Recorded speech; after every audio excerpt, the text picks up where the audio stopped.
भाईजान सब तरफ तुम लोग बिल्डोजर चलवा दो, बिल्डोजर। घर तोड़ दिया तुमने, शर्म नहीं आ रही तुम लोगों को? है दिल्ली में चल रहा था अभी बुलडोजर, दे दनादन दे दनादन। अरे गजब हो गया, केजरीवाल जी ने बसाया था और मैडम उजाड़ दे रही बेचारों को। है मैं कह रही हूँ भाईजान, बहुत गलत हो गया ये से कैसे चलेगा?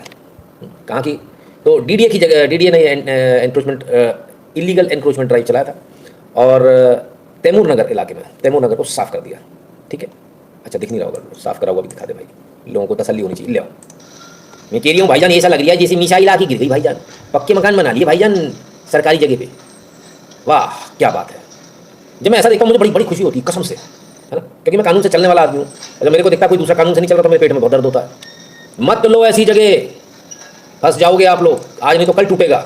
इसलिए बार बार कहता हूँ, लीगल जगह लीजिए, इलीगल जगह पे बिल्कुल चक्कर मत पड़िए, नहीं तो आपको भुगतना पड़ जाएगा। और वही अब इनके साथ हो रहा है। फिर क्या, घर टूट गया, अब क्या, अब आया क्लासिक क्लासिक जवाब।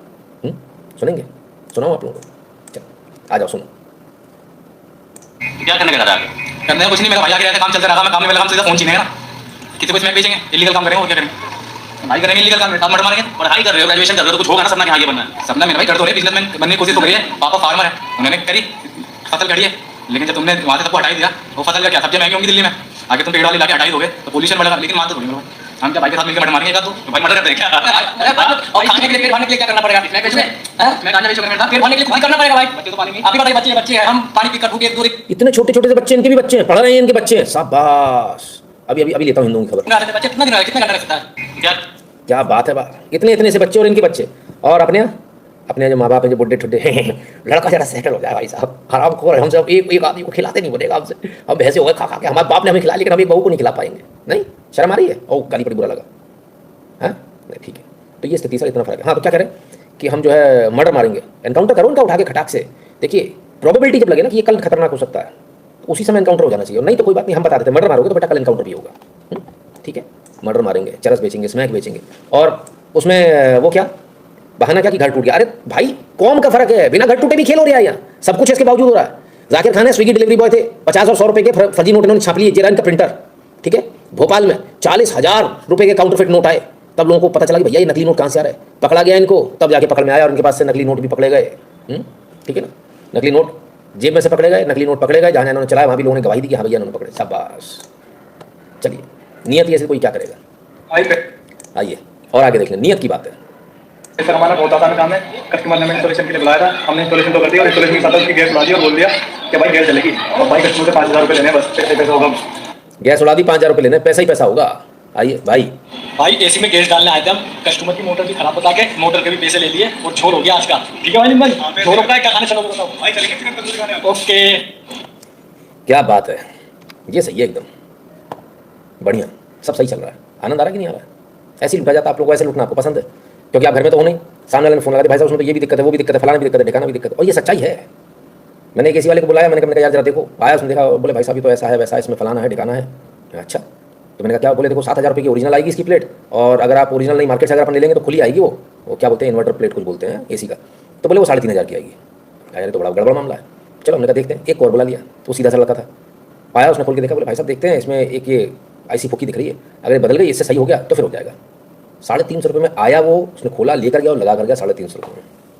ठीक है, तो ये होता है साहब, ऐसे एक से एक कलाकार बैठे हुए हैं। ठीक है, तो रेड फोर्ट के क्लेम के लिए मतलब क्लेम देखिए पैसा मिलने वाला नहीं लगा, लेकिन हमारी ऐसी स्थिति है, हम लोग उस खानदान से बिलोंग करते हैं, इसलिए हमें बस उसकी रॉयल्टी ऐसा कुछ नहीं, हमारे परिवार का जीना आसान हो सके इसलिए उन्होंने उसमें भी डाली थी। लेकिन आज वो रिजेक्ट हो गई, पहले भी हाईकोर्ट में 2 बार रिजेक्ट हो चुकी है, तो आज सुप्रीम कोर्ट ने रिजेक्ट कर दिया है। तो मुझे समझ नहीं आता कि हमारे साथ इतना अन्याय क्यों हो रहा है। मेरे लिए अन्याय है क्योंकि हमारी दरख्वास्त को ठीक से सुना भी नहीं गया है अभी तक। एटलीस्ट वहाँ पे सुन सकते कि हमारा सोच क्या है। अन्याय हो रहा साहब हमारे साथ। कौन है ये साहब? रोशन आरा हैं और मुगल एम्परर बहादुर शाह जफर की ये डिसेंडेंट है, उनके वारिस हैं। तो कहते लाल किला हमको दे दो। मेरे को ऐसा क्यों लग रहा है कि ये गाल पे थप्पड़ पड़ेला है बहुत जोर का, ये सब मेरे को क्यों महसूस हो रहा है बाबा? सुप्रीम कोर्ट एकदम गाल पे थप्पड़ दिए ला है, हंसते हंसते मुस्कुराते हुए पूछे, अरे बोले माइलिक लाल किला ही काहे को है? Why not, why only red fort, why not Fatehpur Sikri, why leave them also? Fatehpur Sikri भी ले लो, ये भी ले लो, वो भी लो, सब ले लो, तुम सब तुम आओ ले लो, इनको लाल किला दे दो। बाप रे बाप, कहाँ से आते हो, किधर से वो लाते हो? पास सिंधिया का पूरा महल खड़ा, उसका किला खड़ा हुआ है, किले सारे चले गए, किले गए हैं किसके पास? सेना के पास, है ना।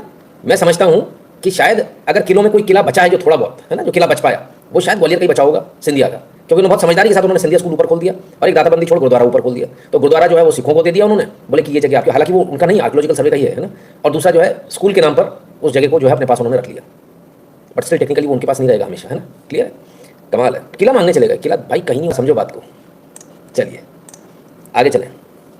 लगाई थी जो याचिका खारिज हो गई, संजय खान पिताजी उसके ऊपर कहना है कि सिर्फ लाल किला से और जो फतेहपुर सीकरी और उस पर दावा क्या करें। देखिए, हमने तो लाल किला का नाम नहीं लिया, ठीक है, क्यों कि हमने तो बहादुर शाह जफर का घर मांगा।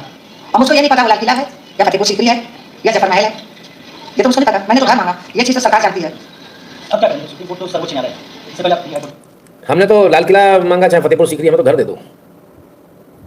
कमाल है, कमाल ही हो गया, गजब है साहब। कॉन्फिडेंस, ये कॉन्फिडेंस चाहिए लाइफ में, बस इसके बाद आप कुछ भी कर सकते हो। शुभता कॉन्फिडेंस है भाई, ऐसा और कॉन्फिडेंस भगवान सबको दे। चलिए, आलम पना है, बोलो मत कुछ। वो जो एक भाई साहब थे ना जो कह रहे थे कि इनको लाल किला चाहिए, वो जो एक भाई साहब थे असम वाले, हैं क्या नाम था, शुकर अली, नहीं शुकुर अली, तो वो कह रहे थे कि औरंगजेब ने दिया ये वाली जगह, वो वाली जगह भी इसकी, कामाख्या मंदिर औरंगजेब का, फलाना औरंगजेब का, है वो भी कल तक बोल रहे थे। मैं कह रहा हूँ भाईजान आसाम कहते हैं इसको। Assalamualaikum, namaskar. Moi itu live tahu ke situ. Zohar रात में sampai सिंगरी जिला बस बसा बसा वाले कुछ ताते मैं भैया मुझसे गलती हो गई, भैया गलती से मेरी जबान टूट गई भैया जी, कुछ ऐसी माफी मांग रहे हैं। गलती से मेरी जबान टूट गई, मेरी जबान फिसल गई। हाँ, तो जबान फिसल गई कह रहे हैं, कोई बात नहीं, जबान फिसल गई, ठीक है, पुलिस अपना काम करेगी। आपकी जबान फिसली, कोई बात नहीं, उसको हम मानते हैं, लेकिन जो कानून तोड़ा उसका क्या। की बात में सबसे बड़ी बात यह है कि नया ड्राइविंग लाइसेंस को लेकर एक नया नियम आ रहा है। वो नियम यह है कि नेगेटिव पॉइंट सिस्टम भारत में लागू किया जा सकता है, और अगर ऐसा लागू हो गया तो आपको नेगेटिव पॉइंट मिलेंगे यदि आप गाड़ी गलत चलाते हो। और ऐसे में आपका नेगेटिव पॉइंट होते होते सर्टेन पॉइंट के बाद में आपका लाइसेंस सस्पेंड हो जाएगा, यानी जो बाहर विदेशों में होता है, यूरोप में, यूएस में होता है, कुछ जगहों पर होता है, वैसा भारत में भी लागू हो जाएगा। मैं तो इस कानून का विरोध करूंगा, क्योंकि मेरा तो पक्का सस्पेंड हो जाएगा, क्योंकि मैं तो गाड़ी तेज चलाता हूँ, मैं कुछ कट नहीं मारता, कुछ नहीं करता हूँ, लेकिन तेज चलाता हूँ, तेज चलाने में वो चालान होता रहेगा, है ना। अब क्या करें, रोड्स अच्छी बनी है तो तेज चलाने की बनती है। तो खैर मुझ जैसे लोगों के लिए तो बड़ा कष्टकारी हो जाएगा भाई, लेकिन खैर उम्मीद करेंगे ऐसा कानून ना ही आए तो अच्छा है। चालान कर दो आप, और क्या है, लाइसेंस सस्पेंड तो बहुत ज़्यादा बड़ी सजा हो जाती है। चलिए एक और आपके मतलब की खबर आपके लिए फटाफट जल्दी से बता दूं, और वो खबर है nominee does not own insurance policy money, succession law to prevail, Allahabad High Court. बड़ा फैसला। बात सिर्फ इसकी नहीं है कि इंश्योरेंस पॉलिसी, बात उन तमाम सारी एफडीज की, उन तमाम सारी अन्य जगहों की जहां नॉमिनेशन है, और नॉमिनेशन को इन्होंने बोल दिया कि नॉमिनेशन नहीं माना जाएगा, ठीक है, जो सक्सेशन लॉ है वो प्रिवेल करेगा। तो अगर सक्सेशन लॉ प्रिवेल करेगा तो मान लीजिए किसी की वसीयत में किसी का नाम लिखा है और नॉमिनी कोई और है, तब क्या होगा, तब फिर मामला फंस जाएगा, यानी जिसके नाम पर वसीयत है उसी को मिलेगा। तो ये इलाहाबाद हाईकोर्ट ने इसका निर्णय दिया है, और साथ ही साथ कहा है सुप्रीम कोर्ट इसका निर्णय करे। हालांकि मामला बहुत पेचीदा है, क्या सक्सेशन वाले को सब कुछ दे देना चाहिए जिसका नाम वसीयत है, या फिर जहाँ नॉमिनी है। तो ऐसा भी हो सकता है किसी ने किसी समय कालखंड में नॉमिनी किसी को बना दिया हो, और जाते जाते वो अपनी वसीयत कर गया, वो चाहता हो कि इसको मिले। तो ये बड़ा पेचीदा फैसला है ना। मैं समझता हूँ कि इसको लेकर एक व्यापक बहस हो, और बहस होने के बाद जनता को बताया जाए कि इसका मतलब ये होता है और इसका मतलब ये होता है, ताकि जिसको जो वसीयत करनी, नॉमिनी करनी, व्हाटएवर जिसको करना है। नॉमिनी में सबसे बड़ा फायदा ये होता है, वसीयत क्योंकि एक तरफा एक ही वसीयत होती है, उसमें 20 लोगों के आप नाम लिख दोगे, इसको ये देना उसको देना, लिखने को लिख सकते हैं। पर वसीयत और नॉमिनी में ये फर्क हो जाता है कि आप जिस समय एफडी करा रहे हो, आपने 50,000 1 लाख की कराई, आपने सोचा मेरे बाद मेरी बेटी के काम आए, छोटी वाली बेटी के, आपने उसको नॉमिनेशन डाल दिया। फिर आपने एक और कोई एफडी कराई, आपने कहा यार वो जो है ना मेरा बड़ा बेटा, उसमें उसके बच्चे का नाम डाल देते हैं, आपने उसका डाल दिया। तो फ्लेक्सिबिलिटी बहुत मिलती है नॉमिनेशन में।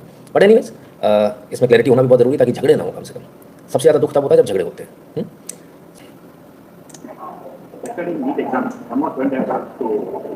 NEET is being conducted by central government, but that is we using state machinery.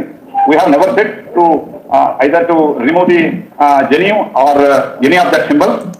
कहते हैं नीट को लेकर हमने ऐसा कभी नहीं कहा, सेंट्रल एग्जाम को लेता, लेकिन कंडक्ट कराने में हमको स्टेट गवर्नमेंट की मदद की जरूरत पड़ती है। तो हमने कभी नहीं कहा कि जनेऊ उतारो या फिर कलावा उतारो। नहीं भाई साहब, ये बहुत सारे एग्जाम में हुआ, और एक बच्चे ने मेरा भतीजा था जिसने अपना कलावा काटा, जबकि पूजा करके आया था। उसने कहा ये मेरा गुड लक है, मैं इसको कैसे काटूं, और मजबूरी ये थी कि अगर मैं उसको नहीं बोलता काटने के लिए तो फिर वो उसको अंदर नहीं जाने देते। तो मेरी मजबूरी थी, मैंने कहा बेटा कोई बात नहीं, अब छोड़ दो, आप इसको बहस मत करो, क्योंकि ये कानून अपना लेकर आ जाएंगे। तो कहते हैं नीट में हमने कहीं ऐसा नहीं कहा कि जनेऊ और उसको लेकर, लेकिन जनेऊ के लिए अभी एक और बच्चे को, पहले वाले को एक को रोका, अभी फिर से रोका गया कल। अगर ऐसा तो फिर उस पर एफआईआर करो, उसको जेल में डालो, ठीक है ना, जो सरकार के नियम नहीं मान रहा। Only we had told to check it properly for anything for that matter, but the person who has done in this particular center, that has happened only in one center because of some mischievous element there, and already FIR is filed. I urge the state government to take appropriate action. बराबर, अब ठीक है, FIR हो गई, arrest भी हो गए साहब, है ना। मिस्चीवियस व्यक्ति थे जिन्हें हिंदू धर्म से प्रॉब्लम थी। अब आप समझ सकते हैं जनेऊ से किसको प्रॉब्लम हो सकती है। कुछ लोगों को, खास लोगों को बड़ी प्रॉब्लम रहती है। और आगे चलते हैं। Waqf amendment act, CJI designate justice B R Gavai led bench to hear the case on May 15। यानी कि खन्ना साहब ने केस सुनने से मना कर दिया। खन्ना साहब का कहना, बोले अब तो मैं रिटायर हो रहा हूँ, अब ठीक नहीं है इसको सुनना, अब तुम ही सुन लो। इतनी शरीफ, इतनी शराफत कहाँ से आई, कब से आई। मैं कह रहा हूँ भाईजान, वो बोले थे ना, वो अपने मोटा भाई दूसरे वाले अपने जाट साहब, उनने जो धर धर के उस दिन उतारी है भाई साहब। आप लोगों को भी वो एपिसोड पसंद आया, और वो सबको पसंद आया, और उस दिन के बाद से सुप्रीम कोर्ट एकदम से 4 कदम पीछे हो गया है। उसको समझ में आ गया कि लोग यहाँ बेवकूफ़ नहीं है, अंधे नहीं है, कानून सब पढ़े हुए हैं, और जिससे उनको लीस्ट उम्मीद थी उसी व्यक्ति ने धो धो के मारा है। समझ गया ना मैं कैसी बात कर रहा हूँ? वाइस प्रेसिडेंट साहब की। एक और फैसला देखें, Supreme Court refuses to entertain petition seeking contempt action against BJP MP Nishikant Dubey for comments against CJI Sanjiv Khanna. आई ला हुजूर हुजूर हुजूर, आपने नजर इनायत कमाल कर दिया आपने, हैं? कह रहे हैं हमने सुनने से मना, अब हम नहीं एंटरटेन करेंगे। तो पहले इन्होंने एक्सेप्ट कर ली, पहली बार गलती करी थी, उस पर कायदे से महाभियोग लगना चाहिए। आप ले ही नहीं सकते, अटॉर्नी जनरल जब तक नहीं आपको फॉरवर्ड करेगा तब तक आप ले ही नहीं सकते एप्लीकेशन, केस चल ही नहीं सकता, एप्लीकेशन ही नहीं ले सकते आप सर, सुनवाई पे नहीं ला सकते, ये नियम है। आपने नियम तोड़ा है, नियम तोड़ने पर हम पे चालान होता है, हमें जेल भेजा जाता है। आपके साथ क्या होना चाहिए बताइए? क्या इनके खिलाफ कुछ कार्रवाई नहीं होनी चाहिए? क्या ये ऐसे ही बैठे रहेंगे? क्या भारत की जनता के ऊपर सारी कार्रवाई होगी, इनके ऊपर कुछ नहीं होगी? चलिए और आगे चलते हैं। Will curtail demeaning speech. Supreme Court issues notice to comedians Samay Rana and 4 others in plea over jokes on disabled. Disabled पे भी जोक मारे थे इन्होंने, तुलूला है, तुलंगड़ा, फलाना ठिकाना, जोक्स। चलिए बहुत अच्छी बात है, अब इनके ऊपर कार्रवाई होगी। सुप्रीम कोर्ट में इनको व्यक्तिगत रूप से प्रस्तुत होने के लिए कहा गया है। भाई व्यक्तिगत के बाकी लोगों को कहा जाता है व्यक्तिगत रूप से प्रस्तुत हो, बाकी लोगों को सीधे सजा ठोकते हो, ठोको ना सजा सर। इतना सुधर गया, ऐसा लग ही नहीं रहा सर, रामराज जैसा लग रहा है बिल्कुल एकदम, एक के बाद एक फैसले, नहीं है ना? इतना सब कुछ अच्छा अच्छा हो रहा है, कुछ तो बुरा होना चाहिए। हाँ, सुप्रीम कोर्ट ने नोटिस इशू कर दिया है horizontal reservation for transgender person in NEET और नीट पीजी में। अब इनको रिजर्वेशन दो, किनको? ट्रांसजेंडर्स को, हमको भी दो ना रिजर्वेशन नीट पीजी में। वल्ला भाई इनके लिए लेकिन कंपलसरी करो कि ये एलजीबीटी वाले रिजर्वेशन से आए थे। इनके पास जाने में डर लगेगा, कोई काट कूट देगा तो बोले मेरा नहीं तेरा भी नहीं है, हट, टेंशन हो जाएगी भाई। भरोसा कैसे करें? क्योंकि बहुत सीरियस बात बता रहा हूँ, क्योंकि जो जैसा होता है वो चाहता है सब मेरे जैसे हो जाए। ये बहुत गंभीर मामला है। तो भाई सोच के जाना, समझ के। हाँ, 4-5 साल बाद पता कर लेना, पता चला तुम बड़े खुशी खुशी जाओ, अरे डॉक्टर साहब लौट के आओ, गायब गायब आया गायब आया गायब आया गायब आया गायब आया हो जाएगा आपके साथ में। फिर मत कहना बताया नहीं था मैंने।